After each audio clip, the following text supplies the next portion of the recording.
गांव की उस पुरानी हवेली में कोई नहीं रहता था।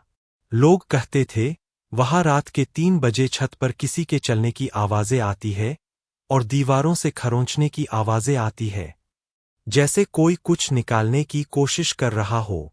राजीव, एक नया स्कूल टीचर, शहर से उस गांव में आया था।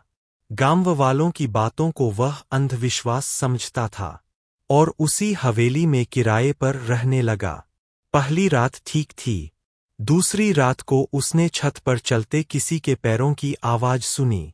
लगा कोई जानवर होगा।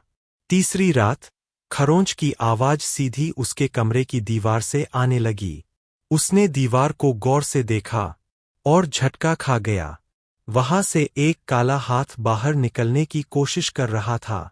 उसके नाखून लंबे और खून से सने थे। राजीव डरकर बाहर भागा, लेकिन दरवाजा अपने आप बंद हो गया। दीवार पर अब एक चेहरा उभर आया था, बिना आंखों के, मगर राजीव की ओर देखता हुआ। चेहरे से एक फुसफुसाहट निकली, जो जिंदा है, वो क्यों मेरे घर में है?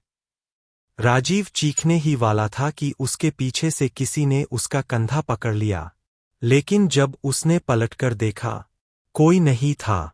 सुबह तक राजीव पागल हो चुका था। जब गांव वाले पहुंचे, तो वो कोने में बैठा यही बड़बड़ा रहा था, वो दीवार में अब भी है, वो मुझे देखता है। उसके बाद से कोई उस हवेली की ओर नहीं गया।